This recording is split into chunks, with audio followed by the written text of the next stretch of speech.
हो चुका आगाज लड़का, अब युग बदलने की तैयारी है। मारेगा वही बाजी जिसका संघर्ष आज भी जारी है। बहुत बहुत स्वागत है आप सभी का हमारे चैनल पे। जितने अभी विद्यार्थी क्लास 10th में है बाबू और 11 मार्च को सामाजिक विज्ञान का पेपर देने वाले हैं, उनके लिए सामाजिक विज्ञान का एक कदम 100% वायरल पेपर लीक करने वाला हूं। और बच्चों, इस वीडियो के माध्यम से मैं आप सभी को पूरा पेपर सॉल्यूशन के साथ बताने वाला हूं। और बच्चों, एक बात मैं पूरी गारंटी के साथ बोल सकता हूं कि जो भी बच्चा ईमानदारी से इस पूरे वायरल पेपर का सॉल्यूशन एंड तक देख लेता है, तो मेरे प्यारे बच्चों, आज के इस वीडियो के माध्यम से आप सभी का सामाजिक विज्ञान वाले पेपर में 70 नंबर पक्का हो जाएगा। इस बात की 100% गारंटी है, क्योंकि बच्चों आज जो मैं पेपर लेकर के आया हूं, पूरा समुंदर मंथन करके लाया हूं और एक कदम 100% यही पेपर छपने वाला है। बस इतना क्वेश्चन कर लो आप लोग, कोई भी बच्चा अगर अब सामाजिक में कुछ भी नहीं पढ़ा है ना, वो भी 70 में 70 नंबर पाएगा, क्योंकि अंत तक आप लोग वीडियो को देखना है और पूरा पेपर तैयार करके जाना है। प्यारे बच्चों, आज के इस वीडियो के माध्यम से पूरा तरीका बताऊंगा। मानचित्र जो कि 10 नंबर का पूछा जाता है, ये कैसे भरना है, क्या तरीका अपनाना है, और साथ में टॉपर कॉपी कैसे लिखते हैं, इसका भी तरीका आज के इस वीडियो के अंतर्गत आप सभी को पता चलने वाला है। इसलिए मेरे प्यारे बच्चों, आज के इस वीडियो को शुरू से लेकर के एंड तक जरूर देखना, मिस मत करना, वरना भैया टाइम गवा बैठोगे और टॉपर होने से वंचित भी हो सकते हो। तो आइए बच्चों, बिना टाइम को वेस्ट किए सेशन की शुरुआत करते हैं और बिल्कुल एक कदम बिल्कुल ऐसा ही पेपर आप सभी को सामाजिक विज्ञान के दिन देखने को मिलेगा। सबसे पहले पेपर का आप लोग कोड याद रख सकते हो। कोडिंग क्या दिया गया है जरा ध्यान से समझो। 825 ईडी करके दिया गया है। एकदम जो भी बेसिक बातें हैं आज के इस वीडियो के माध्यम से पूरा पता चलने वाला है, जरा ध्यान से समझिएगा। 70 नंबर का आपका पेपर होता है।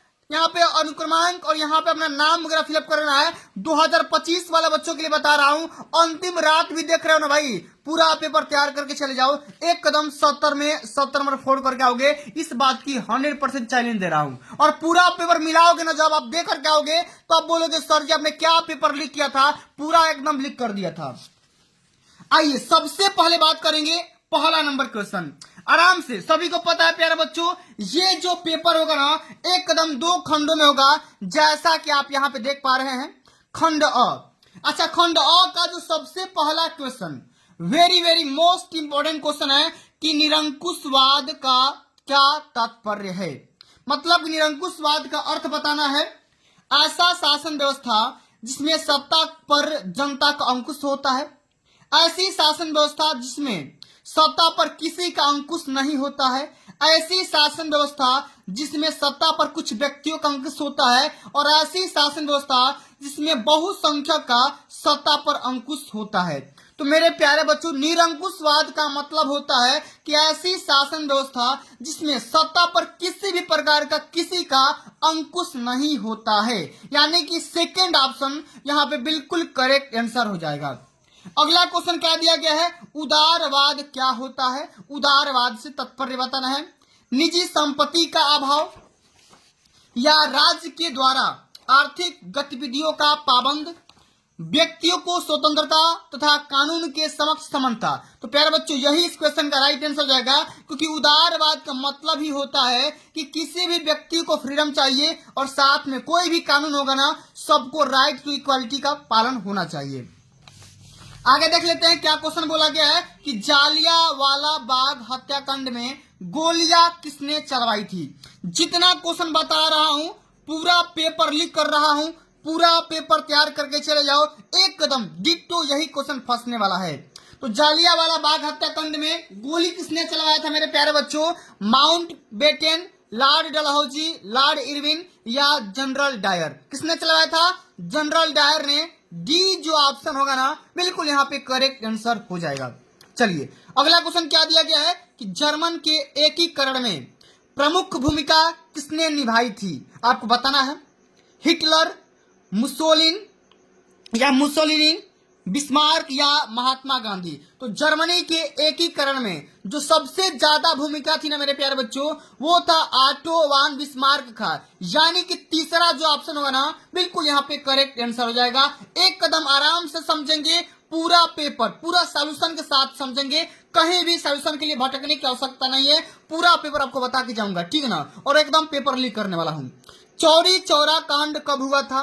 1920 में, 1919 में, 1922 में या 1929 में? तो मेरे प्यारे बच्चों 1922 में, ठीक है ना, चौरी चौरा कांड हत्या हुआ था। ये आपको यहाँ पता होना चाहिए। सी जो ऑप्शन होगा ना, बिल्कुल यहाँ पे करेक्ट आंसर हो जाएगा। अब चलो अगला हमारा क्वेश्चन क्या दिया गया है, जरा ध्यान से समझिएगा कि विभिन्न स्तरों पर सत्ता का बंटवारा कहलाता है। सामुदायिक सरकार, गठबंधन की सरकार, संघीय सरकार, एकात्मक सरकार। तो प्यारे बच्चों बात करेंगे विभिन्न स्तरों पर जब सत्ता का बंटवारा होगा, उस सरकार को बोलते हैं संघीय सरकार। यानी कि तीसरा ऑप्शन बिल्कुल यहाँ पे राइट आंसर हो जाएगा। पूरा एकदम क्वेश्चन तैयार करके चले जाओ, एकदम यही डिटो फंसने वाला है।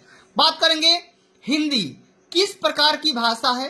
राजभाषा, क्षेत्रीय भाषा, अल्पसंख्यकों की भाषा, इनमें से कोई नहीं। तो प्यारे बच्चों जो हम हिंदी बोलते हैं ना, वो कौन सी भाषा है? एक राजभाषा है। क्या है? एक राजभाषा है। पहला ऑप्शन यहाँ पे करेक्ट आंसर होगा। अगला हमारा क्वेश्चन क्या है, जरा ध्यान से समझिएगा कि संविधान के माध्यम से महिलाओं का प्रतिनिधित्व सुनिश्चित किया गया है स्थानीय निकायों में, राज्यसभा में, लोकसभा में, प्रांतीय विधायिका में। किसमें? तो संविधान के माध्यम से महिला का जो प्रतिनिधित्व सुनिश्चित किया गया है वो किस सभा में किया गया है? तो प्यारे बच्चों हो जाएगा लोकसभा में। किसमें? लोकसभा में। इस क्वेश्चन को एकदम रट लो भाई, एकदम यही पेपर हूबहू जब मिलेगा ना तो भाई गर्दा गर्दा उड़ा दोगे। क्या है क्वेश्चन कि नेपाल में राजतंत्र की समाप्ति कब हुई थी? ठीक है ना, बताओ 1990 में, 2014 में, 2008 में या 2015 में? तो नेपाल में राजतंत्र की जो समाप्ति हुई थी प्यारे बच्चों सन 2008 में हो गई थी, ठीक है ना। और यहाँ पे राजतंत्र को हटाकर कौन सा तंत्र लाया गया था, ये आप लोग बताइएगा। चलिए अगला हमारा क्वेश्चन क्या बोला गया, जरा ध्यान से समझो कि भारत में कुल केंद्र शासित प्रदेशों की संख्या कितनी होती है, ये आपको बताना है। 6, 7, 8 या 9? तो प्यारे बच्चों बात करेंगे अभी वर्तमान में भारत में कुल केंद्र शासित प्रदेशों की संख्या 8 हो गई है। इस क्वेश्चन को याद रख लेना, एक कदम 100% एक पेपर में क्वेश्चन पूछा जाएगा। अगला क्वेश्चन क्या बोला गया है कि हरा सोना निम्नलिखित में से किसे कहा जाता है? प्राकृतिक वनस्पति को, घास के मैदान को, हरे पेड़ पौधे को या सघन झाड़िया को? तो हरा सोना किसे बोला जाता है? प्राकृतिक वनस्पतियां को हम हरा सोना के नाम से, ग्रीन गोल्ड क्या बोलते हैं भैया, एकदम ग्रीन गोल्ड के नाम से जानते हैं। इस बात को हमेशा याद रख लेना, ठीक है ना। चलो अगला हमारा क्वेश्चन क्या है कि जलमंडल का कितना प्रतिशत भाग समुद्री जल के रूप में उपलब्ध होता है? बताओ 95%, 96%, 97% या 98%? तो जलमंडल का कितना परसेंट भाग समुद्री जल से घिरा हुआ है? तो मेरे प्यारे बच्चों 96% जो हिस्सा होगा ना, एकदम जलमंडल से घिरा हुआ है। आप लोग को इस क्वेश्चन को याद करके जाना है क्योंकि यही क्वेश्चन एकदम डिट्टो फंसने वाला है। अगला क्वेश्चन क्या है कि रबी की फसलों को बोने का समय क्या होता है? अक्टूबर से दिसंबर, मार्च अप्रैल, जून जुलाई या अगस्त सितंबर? तो क्या हो जाएगा? अक्टूबर से लेकर के दिसंबर तक ये रबी की फसलें बोई जाती है। और काटी कब जाती है? कमेंट में आप लोग बताओ, रबी की फसलों को कब काटा जाता है? इस क्वेश्चन का राइट आंसर आप लोग जल्दी जल्दी कमेंट करके बता दीजिएगा। चलिए अगला हमारा क्वेश्चन बहुत ही ज्यादा इंपॉर्टेंट क्वेश्चन है, इसको इंपॉर्टेंट लगा लो, एकदम पेपर में पक्का पूछा जाएगा कि कौन सा उद्योग चूना पत्थर को कच्चे माल के रूप में प्रयुक्त करता है? एल्युमिनियम, सीमेंट, चीनी या पटसन? तो कौन सा उद्योग चूना पत्थर को कच्चे माल के रूप में यूज करता है? तो सीमेंट को करता है, ठीक है ना। किसको करता है? सीमेंट को। सेकेंड ऑप्शन यहाँ पे राइट आंसर हो जाएगा, इसको ध्यान में रख लेना। अगला हमारा क्वेश्चन क्या है प्यारे बच्चों, जरा ध्यान से समझिएगा कि निम्नलिखित में से कौन सा आधारभूत उद्योग है? कागज उद्योग, चीनी उद्योग, लौह इस्पात उद्योग या एल्यूमिनियम उद्योग? तो प्यारे बच्चों इस क्वेश्चन का राइट आंसर क्या होगा आप लोग को बताना है। निम्नलिखित में से कौन सा आधारभूत, ठीक ना, आपको बताना है कि आधारभूत उद्योग कौन सा हो जाएगा, तो लौह इस्पात उद्योग हो जाएगा। जो यहाँ पे तीसरा ऑप्शन होगा ना, बिल्कुल यहाँ पे करेक्ट आंसर हो जाएगा। अगला क्वेश्चन क्या है, सूचना का अधिकार अधिनियम कब पारित किया गया?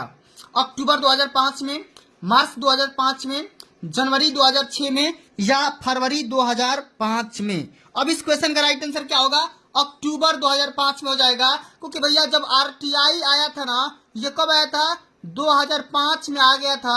और ये कब पारित हुआ, ठीक ना, बोल रहा है कि सूचना का अधिकार अधिनियम कब पारित किया गया था, तो 2005 में पारित किया गया था। इस क्वेश्चन का राइट आंसर क्या होगा, आप लोग भी कमेंट के माध्यम से बता सकते हो, जो भी बच्चों को डाउट लग रहा है, ठीक है।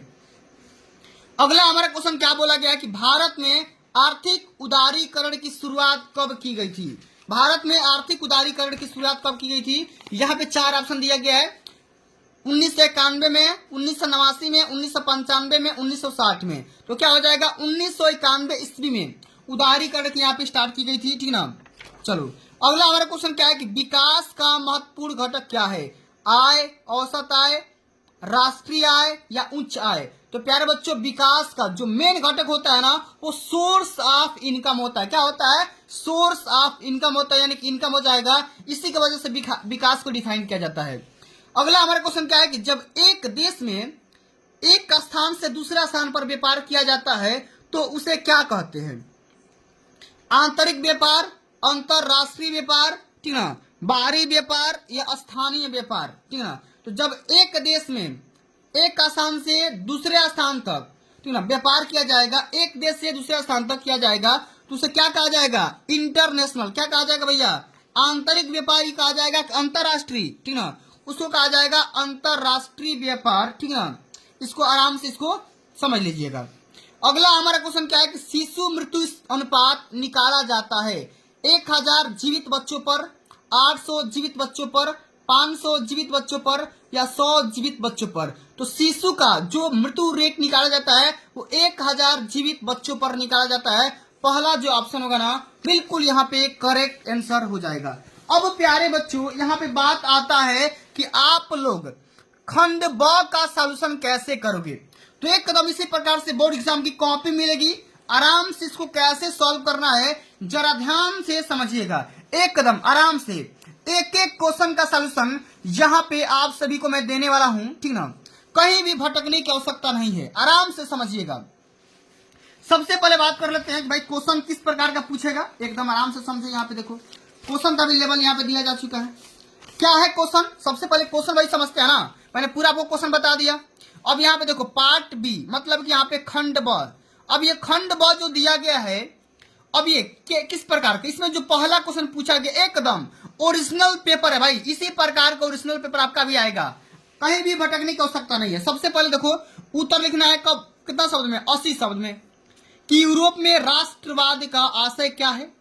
या अगर आपको राष्ट्रवाद के बारे में नहीं पता है तो असहयोग आंदोलन के कारण तथा उसके प्रभाव को उल्लेख करना, यह भी क्वेश्चन 4 नंबर का पूछा गया है। तो आराम से दोनों क्वेश्चन में से किसी एक क्वेश्चन को सॉल्व करना है। तो कैसे करोगे जरा ध्यान से समझो। खंड ब लिख दोगे, यहाँ पे वर्णात्मक प्रश्न यहाँ पे लिख दोगे, प्रश्नोत्तर संख्या पहला लिख दोगे। इतना तो भाई कर सकते हो ना, कि नहीं कर सकते हो? कर सकते हो, मुझे पूरा भरोसा है। एक बार महाकाल का नाम लेकर के वीडियो को लाइक कर दो, क्योंकि भैया आपके लिए मैं रातों रात जा करके एकदम रात भर जाग के और पूरा वीडियो क्रिएट कर रहा हूँ, कंटेंट क्रिएट कर रहा हूँ, ठीक ना। पूरा एकदम आपको मुझे लिखना पड़ रहा है एकदम। तो इसके लिए क्या करना होगा भाई, वीडियो कम से कम एक बार लाइक कर दो, ठीक ना, एक बार शेयर कर दो, और चैनल पर होंगे तो सब्सक्राइब कर दो। इतना भाई मेरा काम कर दो, ठीक ना, क्योंकि मुझे भी मोटिवेशन मिलता रहे। चलिए तो सबसे पहले समझ लेते हैं कि असहयोग आंदोलन का कारण क्या था और इसका क्या क्या प्रभाव हुए थे। आराम से समझिएगा। इसमें लिखेंगे ब्लैक पेन से, आपको इसी प्रकार का ब्लैक पेन लेना है, ठीक ना, और इस प्रकार का ब्लू पेन लेकर के जाना है, ठीक ना। क्या लिखेंगे कि महात्मा गांधी के नेतृत्व में सन 1921 ईस्वी में असहयोग आंदोलन का प्रारंभ हुआ था और इस आंदोलन का मुख्य कारण निम्नलिखित है। कौन कौन सा है? सबसे पहला है खिलाफत का मुद्दा और पंजाब में सरकार की बर्बर कार्रवाइयों के विरुद्ध न्याय प्राप्त करना, और तीसरा पॉइंट लिखेंगे कि स्वराज की प्राप्ति करना। एकदम आपको बेसिक बातें लिख करके आना है, ठीक ना। और इसका प्रभाव क्या हुआ था इसको भी लिखना है भाई, ठीक ना। लिखेंगे प्रभाव में कि जनता का अपार सहयोग मिला और देश की शिक्षण संस्थाएं लगभग बंद सी हो गई थी। और अंत में लिखेंगे एक ब्रिटिश साम्राज्य का गर्व चूर चूर हो गया था। एकदम आराम से इसी भाषण आपको भी एकदम निपटा देना है, समझ गए ना। चलिए अब देखो अगला हमारा क्वेश्चन क्या है, सेकेंड नंबर क्वेश्चन। एकदम आराम से समझेंगे पूरा पेपर, जब अंतिम पेपर है तो भाई इसको तैयार करके जाते हैं आराम से। कि गरीबों और बेरोजगारों की बढ़ती जनसंख्या और लोकतंत्र की सफलता में बाधक है, स्पष्ट करना है। और नहीं तो ये करो अथवा करके दिया गया है कि लोकतंत्र एक उत्तरदायी एवं वैध शासन व्यवस्था है, स्पष्ट करना है। इसी क्वेश्चन को सॉल्व करेंगे कि लोकतंत्र एक क्या है भैया, उत्तरदायी एवं वैध शासन है। अब इस कथन की पुष्टि करेंगे, कैसे करेंगे जरा ध्यान से समझो। इसमें लिखेंगे कि लोकतंत्र एक उत्तरदायी सरकार का गठन करती है क्योंकि देश के सभी शिक्षित तथा जागृत नागरिक इस बात के बारे में ध्यान रखते हैं कि लोगों के पास अपने प्रतिनिधि चुनने का अधिकार होता है, हक होता है, ठीक ना। अगर वह ठीक ढंग से कार्य नहीं करते हैं तो उनके पास सरकार को उखाड़ फेंकने का भी अधिकार होता है भाई, ठीक ना। इसलिए यह सरकार जनता के प्रति उत्तरदायी होती है। इसी प्रकार से लिखेंगे कि लोकतंत्र एक उत्तरदायी एवं वैध शासन माना जाता है कि भैया काम नहीं करोगे तो आराम से आपका निपटारा भी हो सकता है, ठीक ना। चलिए अब अगला हमारा क्वेश्चन क्या है, जरा ध्यान से समझो। तीसरा क्वेश्चन यहाँ पे दिया गया है। क्या है क्वेश्चन, समझिएगा कि विदेशी व्यापार से आप क्या समझते हैं और भारत के विदेशी व्यापार की किन्हीं दो विशेषताओं के बारे में बताइए। नहीं तो ये बताओ कि यदि किसानों को सिंचाई एवं विपणन सुविधाएं उपलब्ध कराई जाती है तो रोजगार और आय में वृद्धि कैसे होगी, इसके बारे में समझना है। तो हम यहाँ पे समझेंगे प्यारे बच्चों विदेशी व्यापार के बारे में, क्योंकि सिंपल सा क्वेश्चन है। तो विदेशी व्यापार क्या होता है, हेडिंग लगा लो। लिखेंगे कि दो देशों के मध्य होने वाले वस्तुओं के परस्पर विनिमय या आदान प्रदान को विदेशी व्यापार कहते हैं। आराम से लिख दोगे यहाँ पे, कोई दिक्कत ना। विशेषता में क्या लिखेंगे जरा ध्यान दीजिएगा। इसमें लिखेंगे कि विभिन्न आर्थिक कर्ताओं के बीच वस्तुओं या सेवाओं का स्वैच्छिक आदान प्रदान करना और आर्थिक मुद्रा कोष में वृद्धि करना। आराम से लिख दोगे, पूरा यहाँ से नंबर पा जाओगे। एक भी नंबर आपका कोई माई का लाल नहीं काट पाएगा, इस बात की पूरी गारंटी है। लेकिन सबसे पहले मेरे प्यारे बच्चों आपको इस प्रकार से कॉपी और सॉल्यूशन करके आना होगा, ठीक है ना। चलिए अभी तो भैया आपको मैं मानचित्र भी बताऊंगा, परेशान मत होना, वीडियो को छोड़ के मत जाना, पूरा एकदम तरीके से बताऊंगा, परेशान मत होना, ठीक है।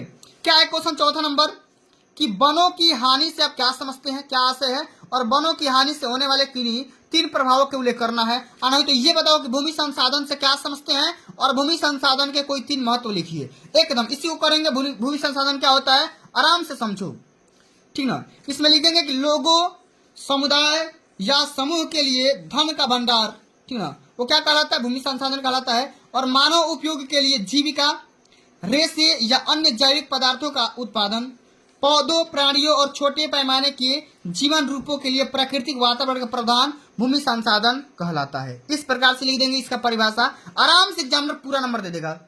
आगे लिखेंगे महत्व के बारे में। भूमि संसाधन की तीन महत्व क्या है।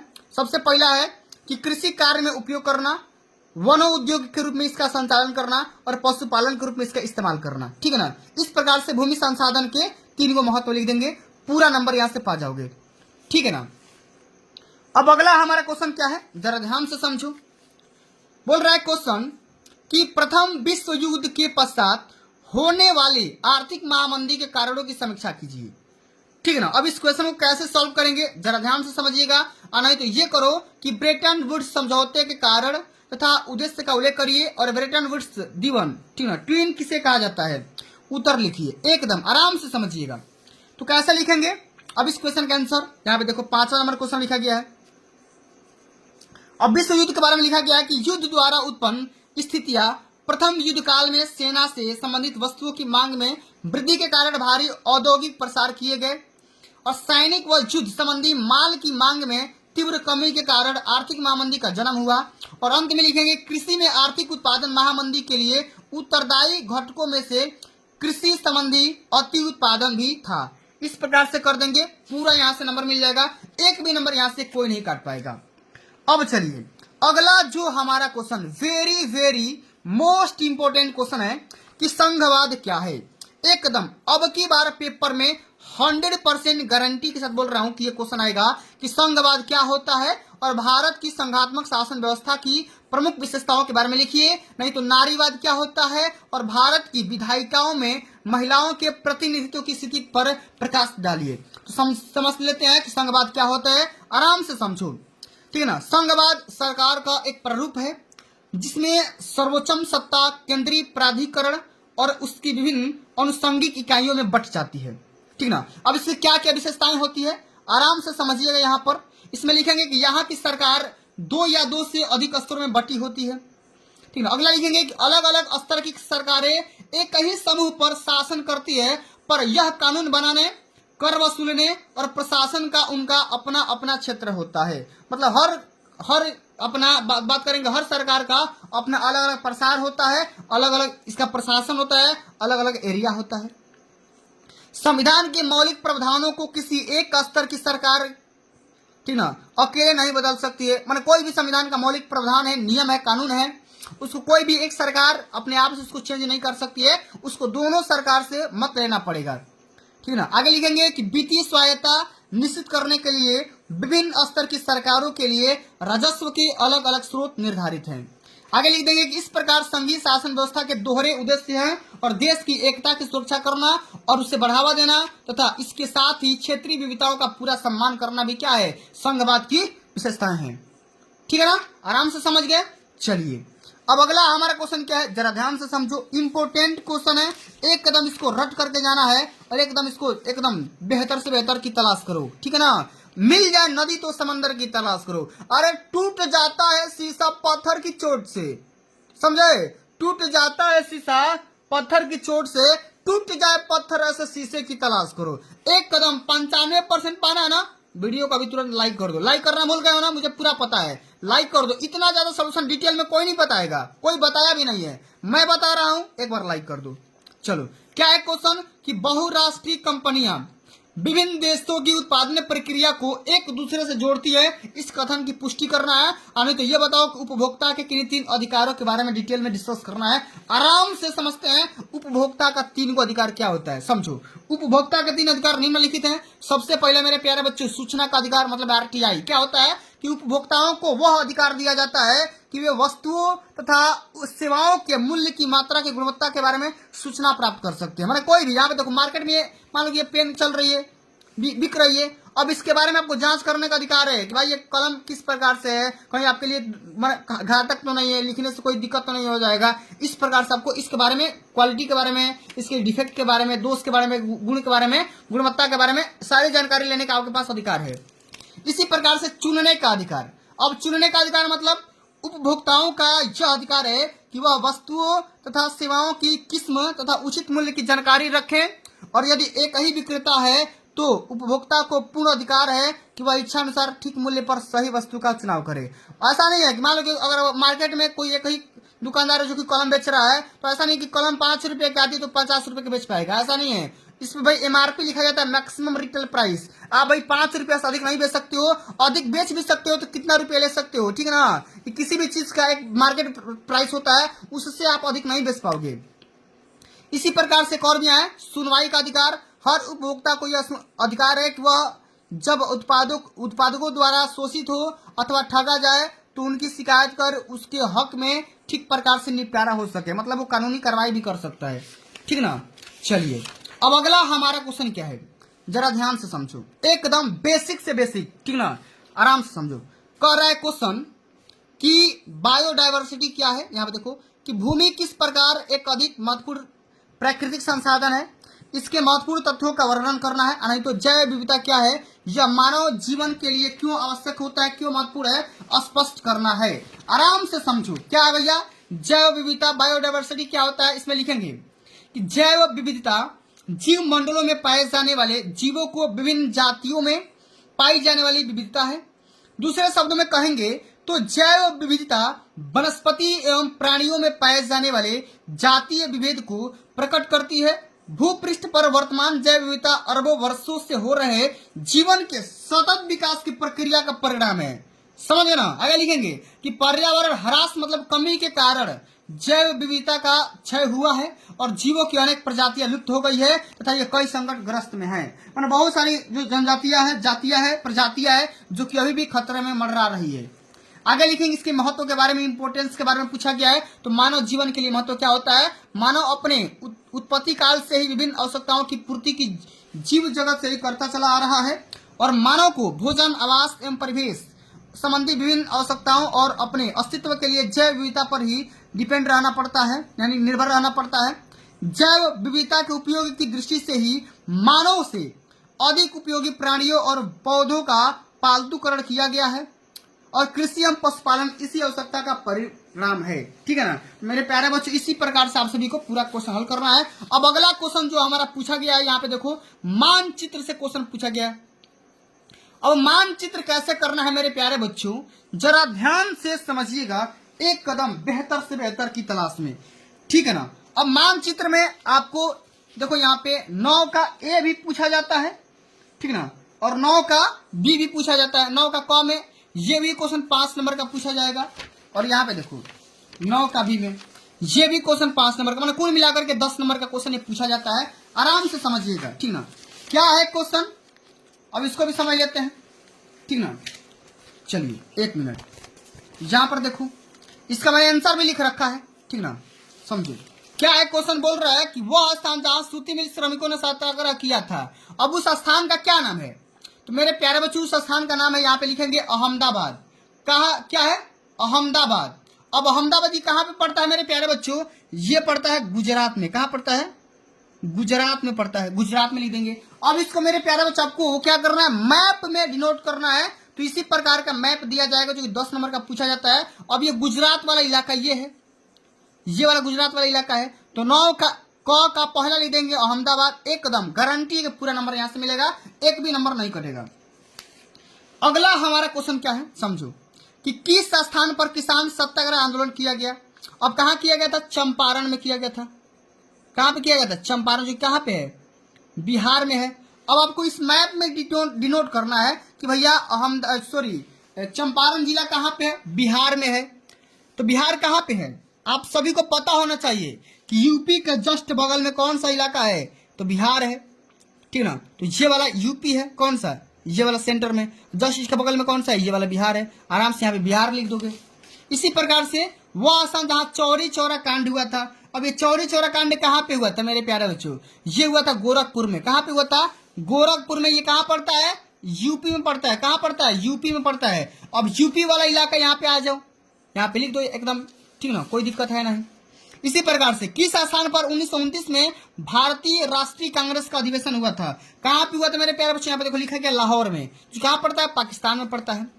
अगला क्वेश्चन, कि किस स्थान पर जालियांवाला बाग हत्याकांड हुआ था? कहाँ पे हुआ था मेरे प्यारे बच्चों? ये हुआ था अमृतसर, पंजाब में, ठीक है ना। चलो अब इसी प्रकार से 9 का ख भी देख सकते हैं। अंतिम क्वेश्चन है, आराम से समझ लीजिए 1 मिनट के अंदर, ठीक ना।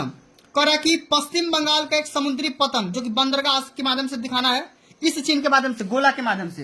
अब देखो पश्चिम बंगाल का कोई भी एक बंदरगाह, हल्दिया बंदरगाह, जो कहाँ पे है? कोलकाता में है। आराम से इसको, कोलकाता कहाँ पड़ता है आप सभी को पता है, मैप में कहाँ पड़ता है।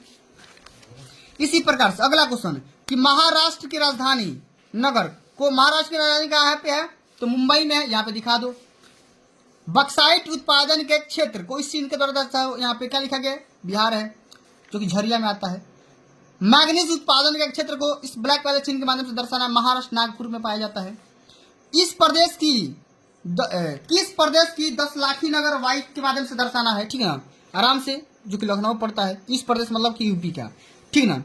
तो इसी प्रकार से मेरे प्यारे बच्चों आप सभी को सारा मैंने क्वेश्चन यहाँ पे करवा दिया, एकदम से मैप फिलिंग भी बता दिया, पूरा पेपर सॉल्व करवा दिया। कॉपी कैसे लिखना है इसका भी मैंने तरीका आप सभी को बता दिया, एक कदम, ठीक ना। तो इसी प्रकार से मेरे प्यारे बच्चों आप सभी को पूरा पेपर के साथ में, सॉल्यूशन के साथ में मैंने पूरा पेपर दे दिया, ठीक ना, एक कदम आराम से, ठीक है। चलिए तो प्यारे बच्चों, चलिए अगर ये वीडियो आप सभी को अच्छा लगा होगा, हेल्पफुल लगा होगा, तो वीडियो को क्या कर देना है? एक प्यारा सा लाइक पहुंचा देना है, जितना हो सके वीडियो को शेयर कर देना है। अभी तक चैनल पर आओगे तो सब्सक्राइब कर देना, ठीक ना, सब्सक्राइब कर देना है। जल्दी मिलते हैं अगली वीडियो में, तब तक के लिए जय हिंद, जय भारत, वंदे मातरम।